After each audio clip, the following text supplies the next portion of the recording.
minus pi over 2 and pi over 2. So that's the domain we are talking about. The range doesn't change, okay? Cosine, notice, is from 0 to pi. And tangent is minus pi over 2 to pi over 2. Okay? Right?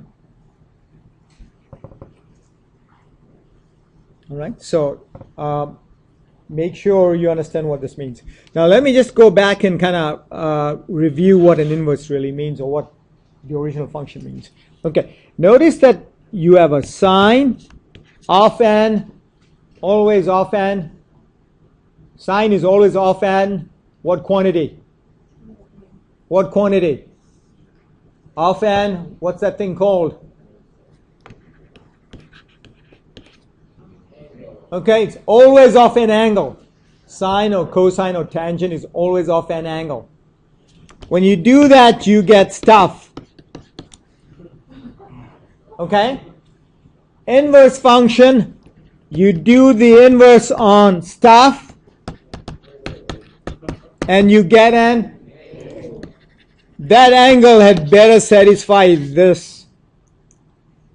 So it's got to be in radians, it's got to be between minus pi over 2 and pi over 2. Okay? Always in radians and always satisfy that domain for sine. Okay? Okay, this is a mathematical rule that some European did. I don't know who, but he built this rule and said that whenever you do an inverse function, thou shall always put your answers in radians. And since I'm a very docile, law-abiding citizen, I follow laws. Okay. Right, if you are rebels, you get shot. All right? Oh, rebel. Oh, so rebel from the back of the room says, oh, what? Am I going to get shot? I'm a rebel? Yes, you are. You will get shot. Okay, let's do some examples and then I'll stop here because that's where I stopped with period 1. I couldn't go any further than that. So, you already have that table. And so let's do some examples now, okay?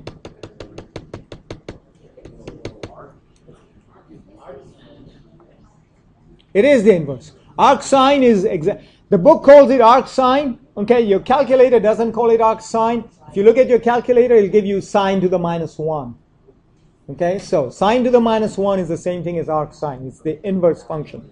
Okay, so in order to do these problems, you have to have what? Without a calculator? Haha, haha. It says without using a calculator. You think or you wish it says with a calculator, but it's without a calculator, so you need to have who? Sorry? You need to have friends. Okay, you need to have friends. So, I'm going to pause here for, I like this question. I like this question. Yeah, Pastor, can you ask that question loud and clear so I have it on tape here? Pastor, please. Sorry? Oh, okay. It's too bad I don't have my webcam on here, because if it did, I would be recording my face in there and I'd be doing this to Parsa. Okay? And I'm the boss. I'm the boss. I tell you, evaluate without using a calculator, and you're a slave. So you better do what I'm asking you to do. Okay? Okay, so Magna, since you have friends, give me an angle. Notice that in your friends table, you don't have tangent, do you? But you guys know how to get tangent in your friends table. How? Sine over cosine, right? So you can do that. So, shh. Look at your friends table and tell me which angle has a tangent of root 3 over 3.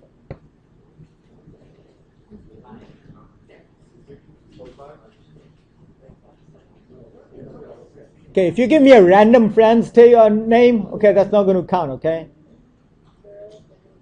Remember that in your friends table, your angles have got to be 0, pi over 6, pi over 4, pi over 3, pi over 2. None of the other funky angles that you keep throwing around. Okay? So, I'm waiting for an answer for which angle has a tangent of root 3 over 3. Magna, you've got your friends there.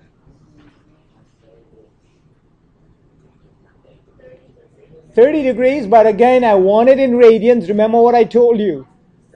Pi over 6.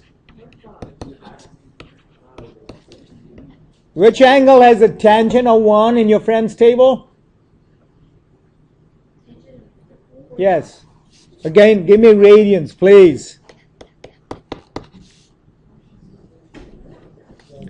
Now, this one's a tricky one, okay? This one's a tricky one. Okay? You got a negative quantity there. Tangent has got to be restricted to what angles? Negative pi over 2 and pi over 2. What quadrants is that in? Sorry? Yes, you're right. No, which quadrant? Sorry? Not second and fourth, but 1 and 4, because it's 0 to pi over 2. Okay, 0 to pi over 2 and 0 to minus pi over 2. So you have tangent angle is going to be either here or here. In this quadrant here, in quadrant 1, is tangent positive? No. Yeah. Okay, you know you guys are being recorded here, right? Okay, hopefully there's some embarrassment in here, okay? So it can't be quadrant 1, it's got to be in quadrant 4, okay? So remember that from answer A, I know that my angle's got to be from my friend's table, it's got to be pi over 6, right? So it's got to be in this quadrant, and it's got to be negative pi over 6. Is everybody with me on that? Okay? And then the last one is negative root 3 over 2. Arc sine of negative root 3 over 2. So which angle, first of all, figure out from your friend's table, which angle has a sine of root 3 over 2, and then we'll decide on where to put it. Pi over 3. Everybody with Janice on this? Pi over 3. Except it's sine of a negative quantity. And what quadrant is that going to be in? No. 4, because minus pi over 2 to pi over 2 is quadrant 4. So it's going to be in this quadrant. It's going to be out here. And Janice, you told me it was pi over 3. So your angle should be minus pi over 3. You guys with me on this stuff? It's kind of hard. So if you have been fooling around and goofing off, guess what? You get to watch me on YouTube with me showing my fingers to Parsa. Okay? All right. I'm going to pause here and then...